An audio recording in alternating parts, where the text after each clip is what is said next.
माँ ही वहाँ से किसी तरह अपने कमरे में आई। उसी के पीछे पीछे स्वीटी भी आई और आते ही माही को माही बेटा, डरने की कोई बात नहीं है। वह जो भी कह रही थी उसकी बातों पर ध्यान मत देना। अभी अभी उसके पति की मौत हुई है, बेचारी किस हालत में है शायद हम अंदाजा नहीं लगा सकते। उन्होंने जो कहा सो कहा, जाने दे इस बात को। तू अपना दिल छोटा मत कर और परेशान मत हो, माँ ठीक हो जाती है। जैसे ही हम यहाँ से चलेंगे जाकर आपस में बातें करने लगी। हॉल में बस नाना, मामा और आलोक जी बैठे बैठे बातें कर रहे थे। आलोक जी बोले, पापा मुझे लगता है अब हमें यहाँ रहना सही नहीं है, हम लोग कल ही यहाँ से चले जाएंगे। नाना बोले, अरे बेटा तुम क्यों परेशान हो रहे हो, तुम ही जानते हो बेचारी की क्या हालत हो गई है, किस तरह से तेजपाल की मौत हुई है, सदमे में चली गई है वह, और तुम उसकी बातों का बुरा मत मानो। चले जाना बेटा, अगर तुम 1-2 दिन और रुक जाते तो सही रहता। स्वीटी आज ही तो आई है और फिर कल चली जाएगी, तो उसका इस हालत में इतना सफ़र करना ठीक नहीं है। संजय मामा जी नाना जी की हाँ में हाँ मिलाते हुए बोले, हाँ जीजा जी, पापा सही कह रहे हैं, 1-2 दिन और रुक जाइए फिर आप चले जाना, हम में से कोई आपको नहीं रोकेगा।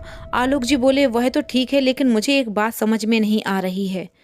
मुझे सुनने में आया है कि यहाँ गांव में अब तक 2 मौतें हो चुकी हैं। एक वह पार्लर वाली लड़की की जहाँ माही गई थी तैयार होने के लिए दूसरी शादी में, और अब यह तेजपाल जिसका पहले गायब होना और फिर उसकी इस तरीके से मौत।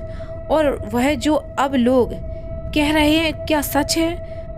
कौन वापस लौट आया है और वह मसानी ही है क्या? इतने में मामी चाय की ट्रे लेती हुई आई। मामा बात बदलती हुई, अरे नहीं जीजा जी, ये आप क्या कह रहे हैं, ऐसा कुछ भी नहीं है, आप यकीन मानिए। और गांव में तो ऐसी अफवाह उड़ती ही रहती हैं, जरा कोई बात हुई नहीं कि लोग भूत के बारे में बात करने लग जाते हैं। दूसरी तरफ तेजपाल की बीवी की हालत इतनी बिगड़ चुकी थी कि वह हर किसी को माही समझकर उस पर हमला कर रही थी।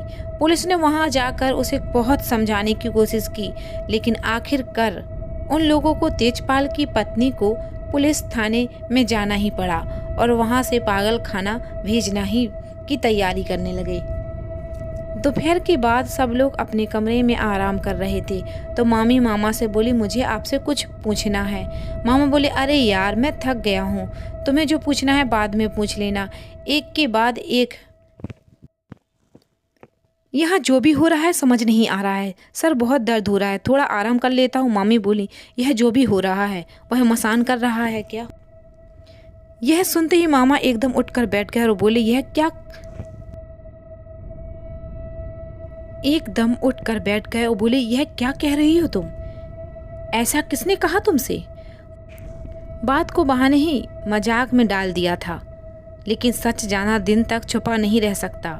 सब गांव वाले एक ही बात कह रहे हैं, पहले पागल तो है नहीं, और अगर ये अफवाह होती तो पहले उस लड़की का मरना और फिर तेजपाल की मौत, उसका गायब होना, क्या यह सब आप ही बताएंगे मुझे? मामा बोले, अभी यहाँ पर तुम कुछ नहीं जानती हो इस गांव में। मामी बोली, मैं नहीं जानती हूँ इस गांव में, पर मैं इतनी बेवकूफ़ नहीं हूँ कि कुछ समझूँ ना। आप मुझे भले ही मत बताइए, पर कोई तो है। वह कोई क्या? वह मसान है जो ये सब कर रहा है।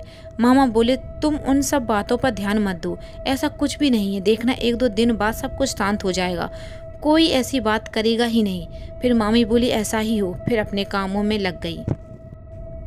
मामा ने गहरी सांस ली, आंखें बंद करके लेट गए। मामी मन ही मन सोचने लगी, कुछ तो बात है जो यह लोग मुझसे छुपा रहे हैं, कैसे भी करके मुझे जानना तो होगा। और यह दोनों मौत हैं किस तरीके से हुई हैं, आसान नहीं है।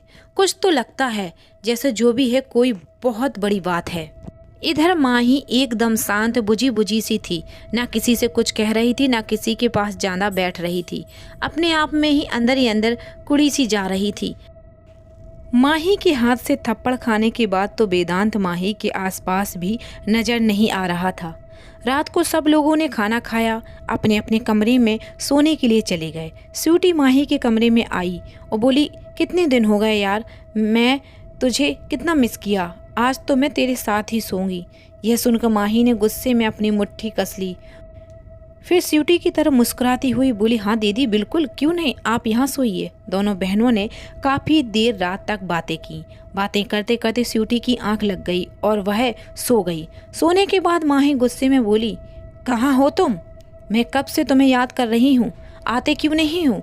आओ और मुझे यहाँ से ले चलो। कहीं माही स्वीटी को कुछ करना दे। जानने के लिए देखते रहिए चाहत जिस्म की।